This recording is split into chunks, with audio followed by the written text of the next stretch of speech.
Siang dan malam mereka berdoa dan berharap diberi kesempatan memiliki anak, agar mereka tidak merasa kesepian menjalani hidup. Teman-teman, tahu tidak di mana itu Gunung Lopo Batang dan Sungai Bijawang? Tidak. Ya, betul. Gunung Lopo Batang itu terletak di Sulawesi Selatan yang puncaknya berada di Kabupaten Goa, perbatasan Kabupaten Bantaeng. Sedangkan Sungai Bijawang berada di Kabupaten Bulukumba di Desa Bijawang. Suatu hari, Tengri Ulang bermimpi dihampiri oleh Dewi Air yang mengisyaratkan sebuah petunjuk.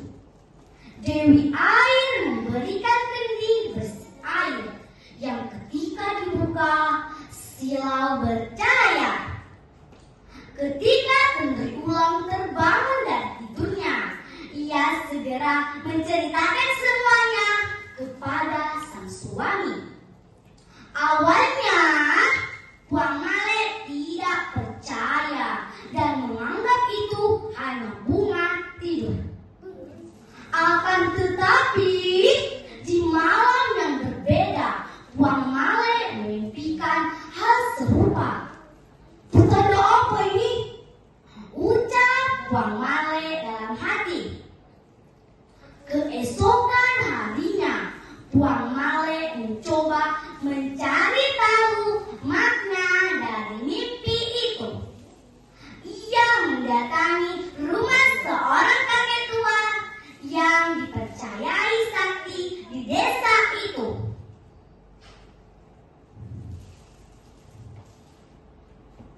"Kamu sangat beruntung, mimpi itu sangat sakral," ucap kakek tua. "Apa maksud dari mimpi itu, Puang?" tanya Puang Male. "Orang yang bermimpi dihampiri oleh Dewi Air akan mendapatkan keberuntungan yang tak terduga-duga," jawab kakek. "Apakah saya akan mendapatkan keturunan, Puang?" "Bisa jadi, tetapi bukan hal yang mudah untuk melakukan semua syarat dari mimpi itu. Terdapat beberapa pantangan yang tak boleh kamu langgar. Jika tidak, sang Dewi Air akan marah. Syarat yang perlu kamu lakukan yaitu mengembara 7 pegunungan untuk mencari sumber mata air. Jika sudah terkumpul, berikan kepada istrimu untuk diminum." Puang Male pun menyusul istrinya yang sedang mencuci di sungai. Istrinya bertanya-tanya mengapa suaminya tiba-tiba menjadi begitu senang, seperti baru saja mendapatkan sebongkah emas.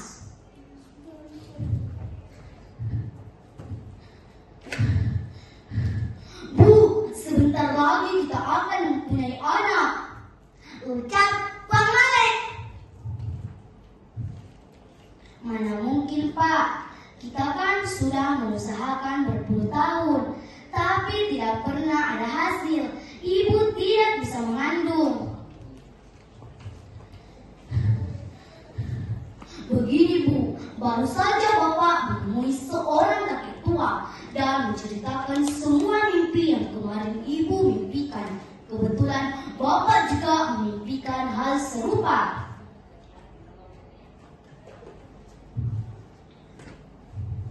"Berarti benar, Pak. Ini adalah pertanda untuk kita. Semoga saja ya Tuhan. Tapi ada syarat yang harus Bapak jalankan. Bapak akan pergi mencari 7 mata air yang ada di pegunungan Lopo Batang. Jika sudah terkumpul, Ibu akan meminumnya sebagai berkat untuk diniatkan memiliki keturunan. Setelah sekian purnama bertahan hidup di hutan, Puang Male berpindah dari satu gunung ke gunung lainnya.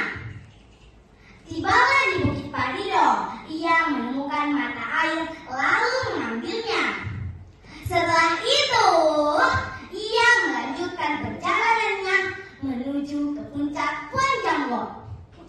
Di bawah puncak itu terdapat mata air yang tidak mudah untuk didapatkan. Setelah itu, ia melanjutkan perjalanannya menuju ke bangkeng bukit. Ia menemukan sumber mata air yang tidak mudah untuk didapatkan. Saat perjalanan menuju pengambilan mata air terakhir, Pemale tersesat di dalam hutan yang seakan tak berujung. Ia sudah merasa berjalan begitu jauh dan tak menemukan jalan keluar. Ia duduk beristirahat sebentar di sebuah pohon besar. Setelah itu, ia melanjutkan perjalanannya dan menemukan mata air terakhir. Sesampainya di desa, Puang Male memberikan 7 mata air kepada Tentri Ulang. "Ayo minum mata air ini, istriku." Tentri Ulang pun meminumnya sambil berdoa diberi 7 anak laki-laki. Beberapa bulan kemudian, ia mengandung dan melahirkan 7 anak laki-laki kembar yang diberi nama Jeneberang, Bialo, Balantien, Aparem, Tangka, Meko, dan Bijawang.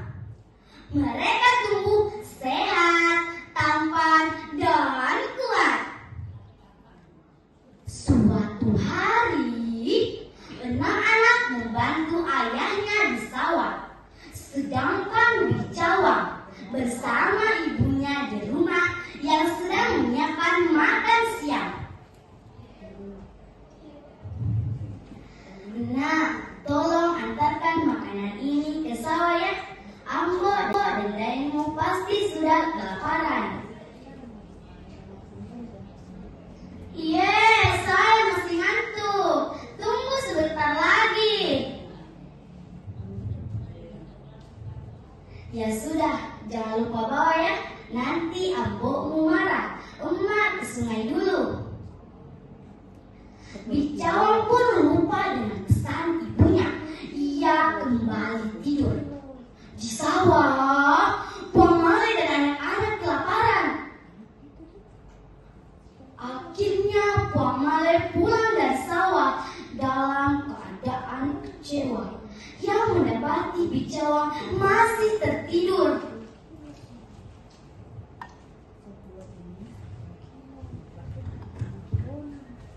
"Bijawang, mengapa kamu masih tertidur? Kalau kamu bermalas-malasan seperti ini, kembali saja ke tempat asalmu."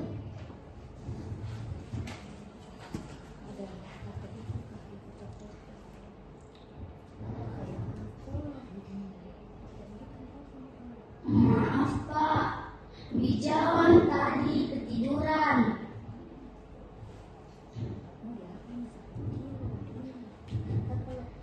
"Ada apa ini? Mengapa suasananya seperti ini?"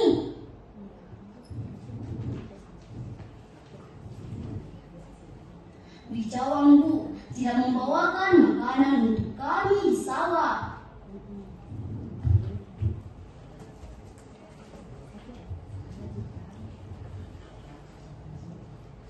"Bijawang, Ibu kan sudah bilang antar makanan itu ke sawah.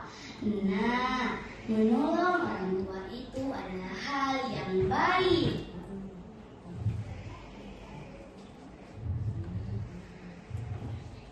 Namun tanpa disadari, Puang Male telah melanggar janjinya kepada Sang Dewi Air. Angin berhembus kencang, petir mulai menyambar. Dewi Air murka, ia menuntut anak-anaknya untuk dikembalikan. Malamnya, Jeneberang bermimpi ibunya memanggil.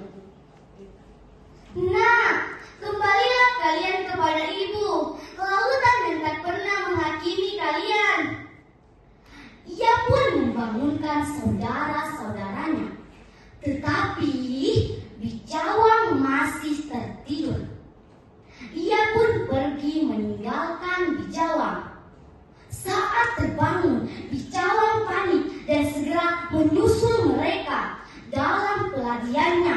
Ia menabrak pohon-pohon hingga jalur yang dilaluinya membentuk aliran air yang berliku-liku yang kemudian menjadi sungai.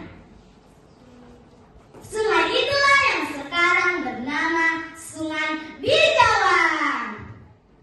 Keesokan harinya, Tuang Male dan Tengri